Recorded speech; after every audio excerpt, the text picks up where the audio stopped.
ನೀವು ವೆಜಿಟೇಬಲ್ ಮಾರ್ಕೆಟ್ಗೆ ಹೋದರೆ ಅಂಗಡಿಯವನ ಹತ್ರ ಡೈರೆಕ್ಟ್ ಆಗಿ ಹಣ್ಣು ಮತ್ತು ತರಕಾರಿನ ಯಾವುದೇ ರೈತರ ಜೊತೆ ಮಾತಾಡ್ದೇನೆ ತಗೋಬೋದು. ಆದರೆ ಈ ರೀತಿ ಮಾಡೋಕ್ಕೆ ಒಂದು ಮಾರ್ಕೆಟ್ ಇರಬೇಕಲ್ವಾ? ಈ ತರಕಾರಿ ಮಂಡಿಲಿ ಊರಿನ ಸುತ್ತಮುತ್ತ ಇರೋ ರೈತರು ತಾವು ಬೆಳೆದಿರೋ ಹಣ್ಣು ತರಕಾರಿನ ಸೆಲ್ ಮಾಡೋಕೆ ಬರ್ತಾರೆ. ಗೌರ್ಮೆಂಟ್ ಏಜೆನ್ಸಿಗಳು ಹಾಗೆ ಹೋಲ್ಸೇಲ್ ವ್ಯಾಪಾರ ಮಾಡೋರು, ಪ್ರೈವೇಟ್ ಅಂಗಡಿಯವರು ಇಲ್ಲಿ ತರಕಾರಿ ಮತ್ತೆ ಹಣ್ಣನ್ನ ತಗೊಳಕ್ಕೆ ಬರ್ತಾರೆ. ಇದು ಎಕ್ಸಾಕ್ಟ್ಲಿ ಸ್ಟಾಕ್ ಮಾರ್ಕೆಟ್ ತರಾನೇ ವರ್ಕ್ ಆಗುತ್ತೆ ಅಲ್ವಾ? ಇಂಡಿಯಾದಲ್ಲಿ 2 ಇಂಪಾರ್ಟೆಂಟ್ ಸ್ಟಾಕ್ ಎಕ್ಸ್ಚೇಂಜ್ ಇದಾವೆ, NSE ಮತ್ತೆ BSE. ಇಲ್ಲಿ ಬೈ ಮಾಡೋರು ಮತ್ತೆ ಸೆಲ್ ಮಾಡೋರು ಇಬ್ರು ಶೇರ್ಸ್ ನ ಬಿಡ್ ಮತ್ತೆ ಆಫರ್ಸ್ ಮೂಲಕ ಶೇರ್ಸ್ ನ ಎಕ್ಸ್ಚೇಂಜ್ ಮಾಡಬಹುದು. ಹಾಯ್, ನಾನು ಹರೀಶ್. ಈ ವಿಡಿಯೋದಲ್ಲಿ ನಾವು ಸ್ಟಾಕ್ ಮಾರ್ಕೆಟ್ ಅಲ್ಲಿ ಇರುವಂತ ಮಾರ್ಕೆಟ್ ಇಂಟರ್ಮೀಡಿಯೇಟರೀಸ್ ಬಗ್ಗೆ ತಿಳ್ಕೊಳ್ಳೋಣ.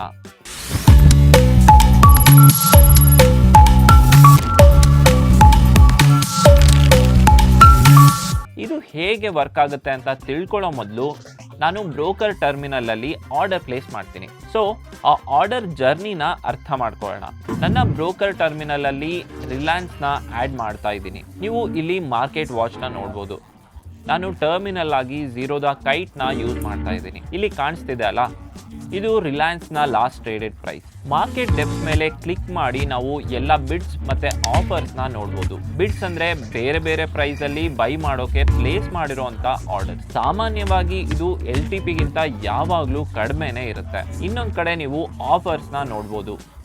ಇದು ಬೇರೆ ಬೇರೆ ಪ್ರೈಸ್ ಅಲ್ಲಿ ಸೆಲ್ ಮಾಡೋಕೆ ಪ್ಲೇಸ್ ಮಾಡಿರುವಂತ ಆರ್ಡರ್. ಇದು ಸಾಮಾನ್ಯವಾಗಿ LTP ಗಿಂತ ಯಾವಾಗ್ಲೂ ಜಾಸ್ತಿನೇ ಇರುತ್ತೆ. ಪ್ರೈಸ್ ಡಿಸ್ಕವರಿ ಹೇಗೆ ಆಗೋದಂದ್ರೆ, ಜನ ಬೇರೆ ಬೇರೆ ಪ್ರೈಸ್ ಅಲ್ಲಿ ಬಿಡ್ ಮತ್ತೆ ಆಫರ್ಸ್ ನ ಪ್ಲೇಸ್ ಮಾಡಿರ್ತಾರೆ. ಸಿಂಪಲ್ ಡಿಮ್ಯಾಂಡ್ ಮತ್ತೆ ಸಪ್ಲೈ ಅಲ್ಲಿ ಟ್ರೇಡ್ ಎಕ್ಸಿಕ್ಯೂಟ್ ಆಗಿ ಪ್ರೈಸ್ ಮೂವ್ ಆಗುತ್ತೆ. ನೀವು ಈ ಎಲ್ಲಾ ಆರ್ಡರ್ಗಳನ್ನ ಮಾರ್ಕೆಟ್ ಡೆಪ್ತ್ ಅಲ್ಲಿ ನೋಡ್ಬೋದು. ಈಗ ಏನ್ ಮಾಡೋಣ ಅಂದ್ರೆ 10 ಶೇರ್ಸ್ ನ ಬೈ ಮಾಡೋಣ. ನೀವೇ ನೋಡಿದ್ರಲ್ಲ, ಕೆಲವೇ ಸೆಕೆಂಡ್ಸ್ ಅಲ್ಲಿ ಟ್ರೇಡ್ ಎಕ್ಸಿಕ್ಯೂಟ್ ಆಯ್ತು. ಆದ್ರೆ ಈ ಒಂದೇ ಒಂದು ಆರ್ಡರ್ ಅಲ್ಲಿ ಸುಮಾರು ಕಾರ್ಪೊರೇಟ್ ಎಂಟಿಟೀಸ್ ಇನ್ವಾಲ್ವ್ ಆಗಿದಾವೆ ಅಂತ ನಿಮಗೆ ಗೊತ್ತಾ? ಸೊ ಬನ್ನಿ ಆ ಟ್ರೇಡ್ ಜರ್ನಿನ ಸ್ಟೆಪ್ ಬೈ ಸ್ಟೆಪ್ ಅರ್ಥ ಮಾಡ್ಕೊಳ್ಳೋಣ. ಈ ಶೇರ್ಸ್ ನನ್ನ ಡಿಮ್ಯಾಟ್ ಅಕೌಂಟ್ಗೆ ಕ್ರೆಡಿಟ್ ಆಗೋದಕ್ಕೆ ತುಂಬಾ ಮಾರ್ಕೆಟ್ ಇಂಟರ್ಮೀಡಿಯೇಟರೀಸ್ ಇನ್ವಾಲ್ವ್ ಆಗಿರ್ತಾರೆ. ಇದು ಹೇಗೆ ವರ್ಕ್ ಆಗುತ್ತೆ ಅಂತ ತಿಳ್ಕೊಳ್ಳೋಣ ಬನ್ನಿ. ಮೊದಲನೇದಾಗಿ ಬ್ರೋಕರ್ ಇಂದ ಸ್ಟಾರ್ಟ್ ಮಾಡೋಣ.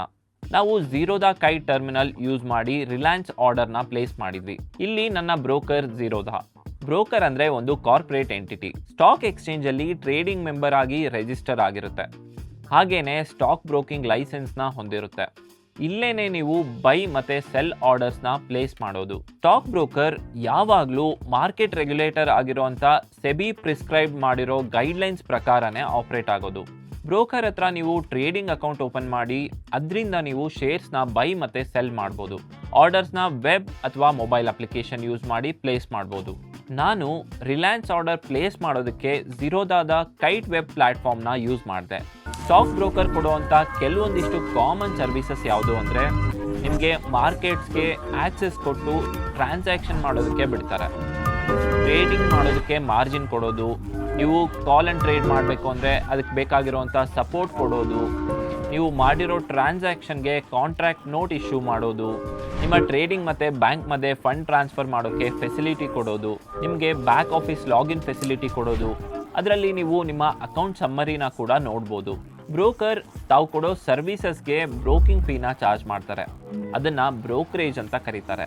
ಈ ಬ್ರೋಕರೇಜ್ ಒಂದು ಬ್ರೋಕರಿಂದ ಇನ್ನೊಂದು ಬ್ರೋಕರ್ಗೆ ಬೇರೆ ಬೇರೆ ಇರುತ್ತೆ. ಸೊ ನಿಮಗೆ ಬೇಕಾಗಿರೋ ಸರ್ವಿಸ್ ಹಾಗೆ ನೀವು ಪೇ ಮಾಡೋಕ್ಕೆ ರೆಡಿ ಇರೋವಂಥ ಬ್ರೋಕರೇಜ್ ಮೇಲೆ ನಿಮ್ಮ ಬ್ರೋಕರ್ನ ನೀವು ಸೆಲೆಕ್ಟ್ ಮಾಡ್ಕೋಬೋದು.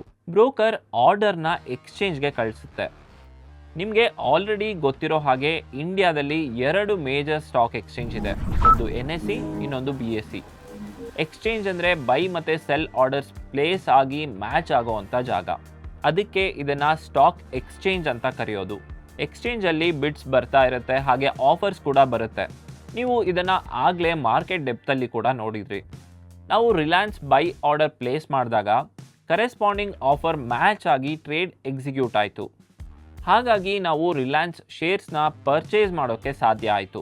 ಟ್ರೇಡ್ಸ್ ಎಕ್ಸಿಕ್ಯೂಟ್ ಆದಮೇಲೆ ನಾವು ಕ್ಲಿಯರಿಂಗ್ ಕಾರ್ಪೊರೇಷನ್ ಹತ್ರ ಹೋಗೋಣ. ಇಲ್ಲೇನೆ ನಮ್ಮ ಟ್ರೇಡ್ಸ್ ಕ್ಲಿಯರ್ ಆಗೋದು. ನಮ್ಮ ದೇಶದಲ್ಲಿ 2 ಕ್ಲಿಯರಿಂಗ್ ಕಾರ್ಪೊರೇಷನ್ ಇದ್ದಾವೆ. ಒಂದು NSCCL, ಇನ್ನೊಂದು ICCL. ಇವೆರಡು NSE ಮತ್ತು BSEಯ ಸಬ್ಸಿಡರೀಸ್. ಹಾಗಾದರೆ ಈ ಕ್ಲಿಯರಿಂಗ್ ಕಾರ್ಪೊರೇಷನ್ಸ್ ಫಂಕ್ಷನ್ಸ್ ಏನು? ಕ್ಲಿಯರಿಂಗ್ ಕಾರ್ಪೊರೇಷನ್ ಕೆಲಸ ಏನಂದರೆ ಟ್ರೇಡ್ಸ್ ಎಕ್ಸಿಕ್ಯೂಟ್ ಆದಮೇಲೆ ಆ ಟ್ರೇಡ್ಸ್ನ ಸೆಟಲ್ ಮಾಡೋದು.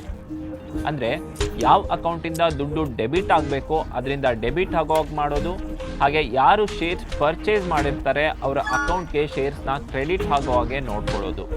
ಅಂದರೆ ಆಗಿರೋವಂಥ ಟ್ರಾನ್ಸಾಕ್ಷನ್ಗೆ ಬೈಯರ್ ಮತ್ತು ಸೆಲ್ಲರ್ ಎರಡೂ ಕಡೆಯಿಂದ ಡಿಫಾಲ್ಟ್ ಆಗದೇ ಇರೋ ರೀತಿ ನೋಡ್ಕೊಳ್ಳೋದು. ಇದನ್ನು ಸಮ್ಮರೈಸ್ ಮಾಡೋದಾದರೆ, ನೀವು ಬ್ರೋಕರ್ ಹತ್ರ ಆರ್ಡರ್ ಪ್ಲೇಸ್ ಮಾಡಿದ್ರಿ, ಅದು ಎಕ್ಸ್ಚೇಂಜಲ್ಲಿ ಮ್ಯಾಚ್ ಆಯಿತು, ಹಾಗೆ ಕ್ಲಿಯರಿಂಗ್ ಕಾರ್ಪೊರೇಷನ್ ಆ ಟ್ರಾನ್ಸಾಕ್ಷನ್ ಆಗೋ ಹಾಗೆ ನೋಡ್ಕೊಳ್ತು. ನೆಕ್ಸ್ಟ್ ಸ್ಟೆಪ್ ಯಾವುದು ಅಂದರೆ ಡೆಪಾಸಿಟರಿ ಅಂದರೆ ಒಂಥರ ಡಿಜಿಟಲ್ ಲಾಕರ್ ಥರ.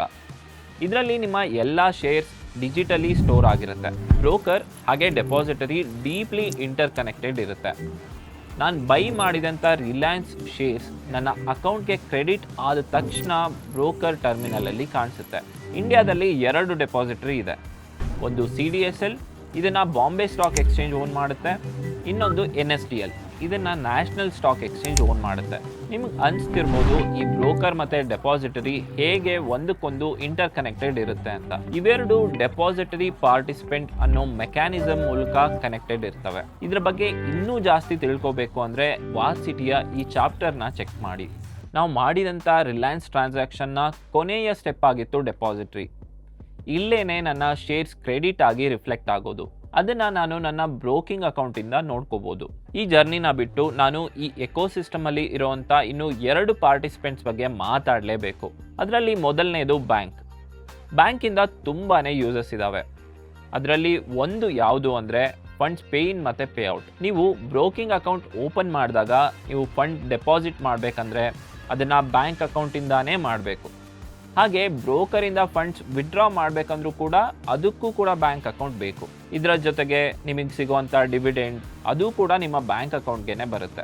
ಒಟ್ಟಾರೆ ಬ್ಯಾಂಕ್ ಕೂಡ ಸ್ಟಾಕ್ ಮಾರ್ಕೆಟ್ ಎಕೋಸಿಸ್ಟಮ್ನ ಒಂದು ಭಾಗ.